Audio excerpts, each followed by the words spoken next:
Assalamualaikum warahmatullahi wabarakatuh. Hamdan syukurillah amma ba'du. Anak-anakku yang Bapak cintai, yang Bapak sayangi, kelas 11 ya. Di sini ada kelas 11 TKJ, kelas 11 OTP ya, ataupun kelas 11 AKL. Di sini Bapak melanjutkan materi yang sudah Bapak sampaikan waktu minggu-minggu yang lalu, dan mungkin beberapa kelas Bapak sudah menjelaskan terkait tentang bab 2. Sekaligus Bapak akan mengevaluasi kembali ya yang ada di bab 2, yaitu terkait tentang syaja'ah. Ya, tentang syaja'ah. Ya, mungkin kalian pernah membaca di buku ya, apa itu syaja'ah, apa itu dalam Quran yang mengandung Quran surat apa ya yang menjelaskan terkait tentang syaja'ah. Nah, di sini Bapak akan menjelaskan apa itu syaja'ah. Nah, syaja'ah di sini ada beberapa pengertian. Yang pertama, syaja'ah secara sederhana ya bisa diartikan berani dan gagah. Tetapi di sini bukan berani dalam arti siap menantang siapa saja. Bukan. Itu terkait tentang pengertian sederhananya. Ya. Tanpa mempedulikan apakah dia berada di pihak yang benar atau salah. Nah, itu terkait tentang arti secara sederhananya. Nah, arti yang kedua terkait tentang syaja'ah ya. Syaja'ah menurut pandangan Islam ataupun syaja'ah yang kedua itu bisa dikatakan salah satu ciri ya yang dimiliki orang yang diistiqomahkan, yang diistiqomah di jalan Allah ya, yang beristiqomah beribadah di jalan Allah, itu disebut syaja'ah ya, arti kedua itu. Kemudian selain ciri-ciri berupa al-imtinan. Al-imtinan itu bisa diartikan ketenangan, ketenangan jiwa ya, ataupun dalam bahasa Arabnya lagi yang disebut dengan atafaul. Atafaul itu optimisme ya. Istilah yang berkaitan dengan syaja'ah adalah jur'ah ya, dan iqdam dan jur'ah gitu kan.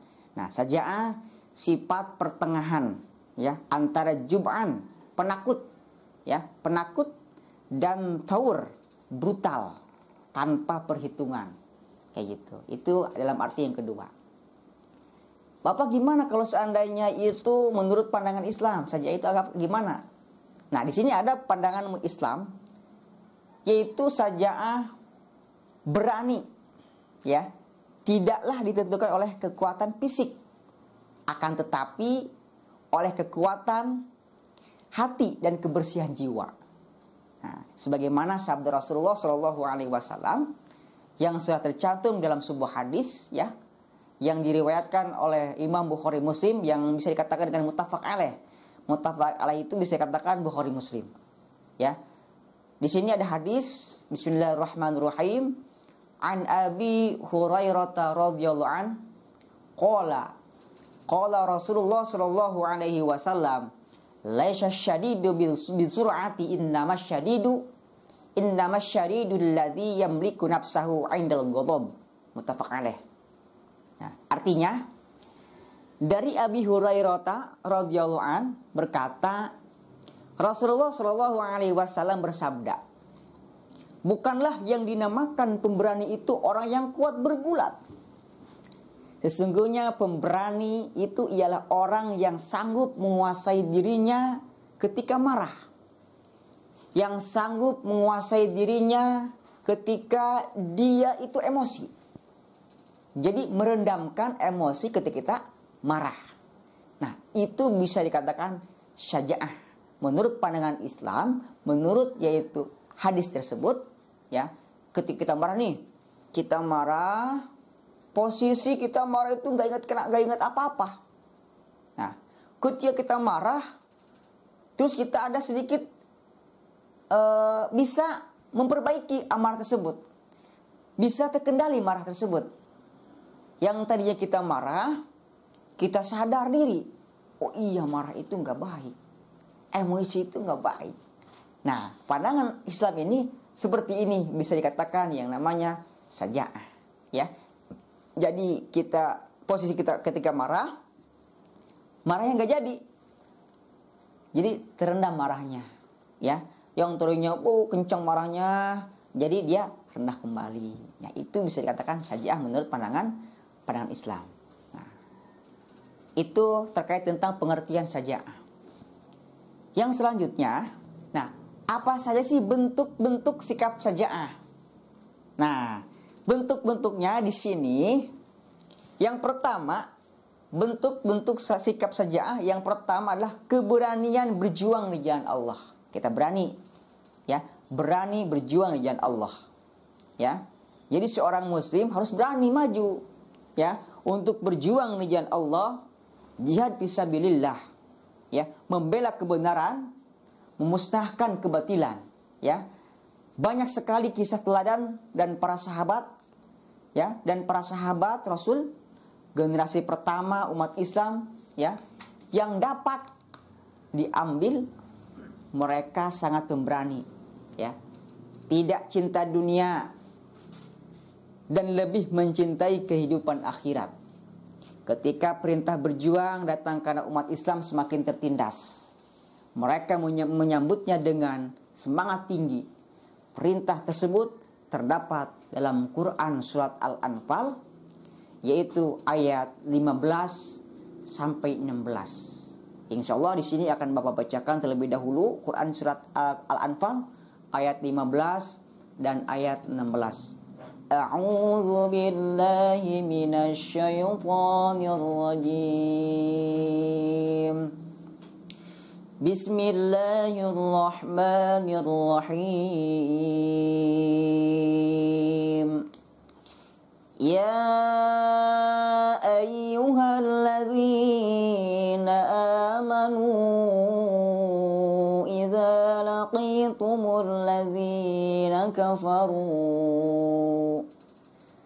إذا لقيتم الذين كفروا زحفا فلا تولوهم الأدبار ومن يولهم يومئذ دبره إلا متحرفا لقتال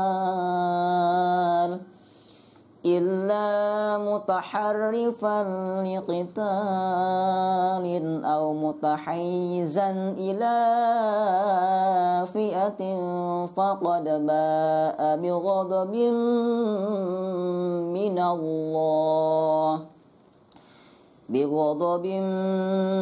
من الله ومأواه جهنم wabi'sal masir. Nah, itulah Quran surat Al-Anfal ayat 15 sampai ayat 16. Yang artinya di sini, wahai orang-orang yang beriman, apabila kamu bertemu dengan orang-orang kafir yang akan menyerangmu, maka janganlah kamu berbalik membelakangi mereka ataupun mundur. Dan barang siapa mundur pada waktu itu kecuali berbelok untuk siasat, ya, perang atau hendak menggabungkan diri dengan pasukan-pasukan yang lain, maka sungguh orang itu kembali dengan membawa kemurkaan dari Allah Subhanahu wa taala, dan tempatnya ialah neraka jahanam. Seburuk-buruk tempat kembali. Nah, itulah Quran surat Al-Anfal ayat 15 dan ayat 16. Rasulullah SAW telah mencontohkan seperti hal yang terjadi waktu peperangan, ya, yaitu peperangan Badar, ya, perang Badar, dengan hanya kekuatan 300 orang pasukan, ya. Umat Islam berani menghadapi lawan yang jumlahnya sangat luar biasa banyak, orang kafir. Berapa? Orang Islam itu ada 300 orang pasukan untuk perang Badar. Sedangkan orang kafir itu ada 1.000 orang, sekitar 1.000 orang. Pada perang tersebut, umat Islam mencapai kejayaan, mencapai kemenangan. yang ditolong oleh Allah Subhanahu wa taala. Jangan mundur. Ya, itu waktu zaman dulu, waktu zaman Rasulullah SAW ketika berperang ya melawan orang kafir. Orang Islam itu ada 300 orang pasukan, orang kafir ada 1000, ya, ada 1000 orang. Kayak gitu. Nah, yang selanjutnya terkait tentang tadi bentuk-bentuk sikap, ya, bentuk-bentuk sikap sajaah. Yang selanjutnya tadi yang pertama. Yang kedua, nah, keberanian berperilaku jujur. Ya. Karena sikap jujur itu adalah sikap Rasulullah Shallallahu Alaihi Wasallam, ya, yang mempunyai sifat Rasul, itu jujur, ya. Apa saja sifat yang ada pada di Rasulullah Shallallahu Alaihi Wasallam? Yang pertama adalah sidik, ya. Sidik itu jujur, benar. Sidik, amanah, tabligh, fatonah. Itu sifat yang ada pada di Rasulullah Shallallahu Alaihi Wasallam. Sidik ataupun jujur ataupun benar. Nah, berarti adanya keselarasan antara berita dengan kenyataan yang ada. Nah, jika suatu berita sesuai dengan kenyataan, maka berita tersebut bisa dikatakan jujur. Akan tetapi, jika berita tidak sesuai dengan kenyataan, maka berita tersebut bisa dikatakan dusta. Apa itu dusta? Kidib. Apa itu kidib? Bohong. Ya, berarti masih opini beritanya, ya. Masih kata orang-orang. Nah, kalau kata orang itu kita belum benar. Tapi kalau sudah fakta, sudah terbukti, sudah nyata, nah, itu bisa dikatakan sidik ataupun jujur. Nah, akan tetapi, ya, jika berita tersebut, ya, berita tersebut bersifatnya opini, jadi belum benar-benar kebenarannya itu belum pasti, maka kita selidiki nyata atau tidak. Ketika itu nyata kebenarannya, ya, maka berita tersebut bisa dikatakan fakta atau benar, gitu kan. Nah, makanya seorang muslim dituntut, ya, selalu berada dalam keadaan benar lahir, ya, sidik al-hadis, ya, al-hadis, sidqi al-hadis, dan benar batin, sidqi al-qalb, ya, hati dan perkataan harus selalu sama, tidak boleh berbeda. Hati, ucapan, pikiran itu harus sama, jangan berbeda, kayak gitu. Yang selanjutnya, ya, perilaku jujur merupakan tanda keislaman dan keimanan serta tanda kesempurnaan bagi pemilik perilaku tersebut. Orang yang berperilaku jujur akan memiliki kedudukan yang sangat tinggi, ya, di dunia maupun di akhirat. Orang yang berperilaku jujur akan mampu menggapai derajat orang-orang yang mulia, ya, yang mulia di sisi Allah Subhanahu wa taala, dan senantiasa mendapatkan keberkahan dalam segala aktivitasnya, sebagaimana dijelaskan dalam sebuah hadis yang diriwayatkan oleh Hakim bin Hizam berikut, ya, Rasulullah, ya, yang artinya Rasulullah Shallallahu Alaihi Wasallam bersabda, yang artinya penjual dan pembeli diberi kesempatan berpikir selagi mereka belum berpisah. Seandainya mereka jujur serta membuat penjelasan mengenai barang yang diperjualbelikan, mereka akan mendapat berkah dalam jual beli, ya, dalam jual beli barang tersebut. Sebaliknya, jika mereka menipu dan merahasiakan mengenai apa-apa yang harus diterangkan tentang barang yang diperjualbelikan, maka keberkahannya akan terhapus.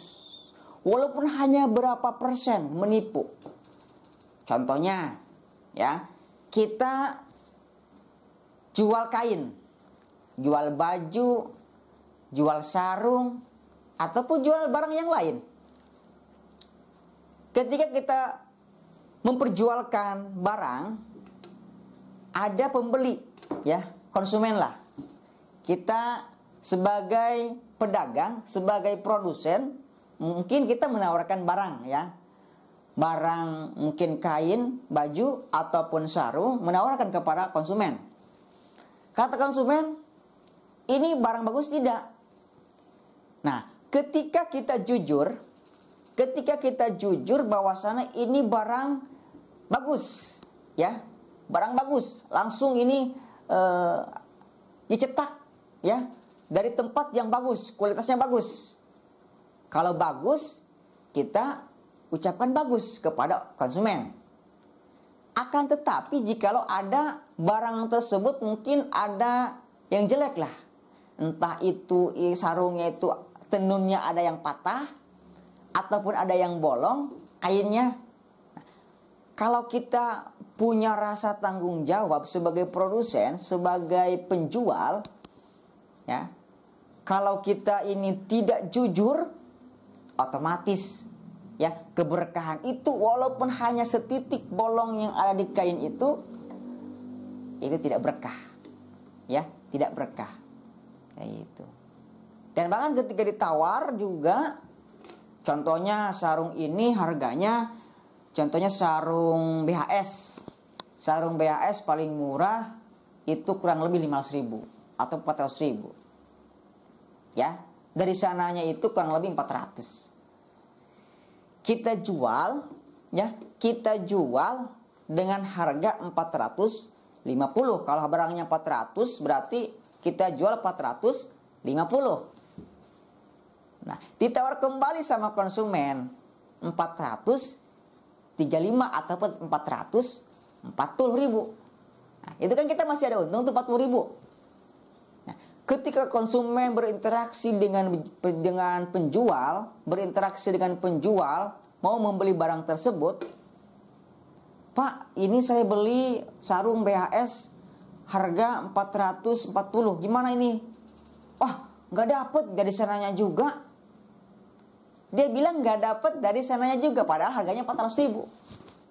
Padahal dia punya untung tuh 40.000. Dengan tidak kejujuran, dengan ngomong di sana juga nggak dapat, ya, 440, di sana juga mahal. Dia jualin 400, tetap pengen 450 aja. Kayak gitu. Padahal ditawarin sama konsumen 440. Ya, jadi punya untung 40.000. Karena dia tidak jujur, akhirnya si konsumen dibeli 450.000. Yang 10.000-nya itu apa? Yang 10.000-nya itu kurang manfaat, kurang berkah. Padahal itu di sisi lain, ya, walaupun sedikit, tapi keberkahannya dihapus oleh Allah Subhanahu wa taala. Tidak berkah, ya. Keuntungannya tidak berkah. Jadi yang 40.000 itu, ya, karena ada yang 10.000 jadi 50.000. Jadi kurang berkah. Ya. Jadi menyatu, digabungkan 50.000 jadi kurang berkah. Itulah, ya, tidak jujur. Padahal nggak apa-apa, 440.000 kan ada untung 40.000. Jadi karena dia tidak jujur, berarti kurang berkah. Itu sedikit contoh dari penjual dan pembeli. Anak-anakku yang dirahmati Allah Subhanahu wa taala, kelas 11, ya. Tadi terkait tentang keberanian berperilaku sifat jujur, ya. Selanjutnya, ya, mungkin waktunya sudah berjalan, berjalan seiring waktu sudah mau menunjukkan selesai, ya. Mungkin itu yang Bapak sampaikan. Insya Allah nanti minggu yang akan datang, insya Allah Bapak akan melanjutkan terkait tentang sajaah, ya. Yang terkait tentang sajaah, mungkin ada sumber sikap sajaah, ya, mungkin itu sumber sikap sajaah itu mungkin sumber hukum Islam dari Al-Quran, hadis, ya, ijma qiyas, Nanti insya Allah Bapak akan menjelaskan secara detail.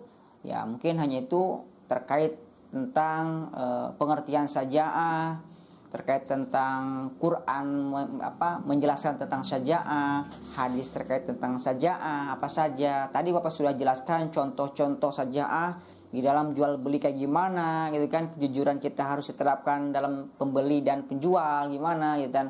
Kita barang kita kalau baik, kalau bagus itu ucapkan bagusnya, kalau jelek itu kita ucapkan jeleknya. Ya, mungkin ada klarifikasi dari si konsumen. Oh iya, karena ini barangnya ini sudah jelek. Nah, tidak apa-apa walaupun harganya 300.000 ya. Dari sana 300.000. Jadi dijual 350.000, ditawar sama konsumen 320.000 karena ada utuh 30.000 tuh. Kalau kita jujur ya, karena ini barangnya agak jelek, ya, tidak apa-apa, itu berkah. Kalau kita jujur ya, menyikapi masalah barang tadi jual beli, konsumen membeli barang tersebut dengan sama-sama ridho, insya Allah ya, walaupun kita untungnya 30.000 ataupun 20.000 ataupun 10.000, insya Allah berkah. Tapi sebaliknya, kalau kita itu walaupun 10.000 ya, 10.000 keuntungannya itu karena kita bohong, itu kita kurang berkah dan dihapus keberkahannya oleh Allah Subhanahu wa taala. Mungkin hanya itu yang Bapak sampaikan. Sebelum Bapak akhiri ya, silahkan ketik komentar di situ ya. Ketik nama ya, ketik nama saya, ketik nama hadir ya. Kemudian ketik nama, terus kelas berapa ya? Kelas 11, sebut kelas 11 TKJ 1, TKJ 2, TKJ 3, terus 11 OTP 1, OTP 2, OTP 3, OTP 4, yang lainnya terus. Ataupun kelas 11 AKL, mungkin AKL 1, AKL 2 gitu kan ya. Silakan kalian komentar di situ ya. Ketik nama gitu kan, ataupun ketik nama saya siapa, terus kelas berapa, hadir gitu kan.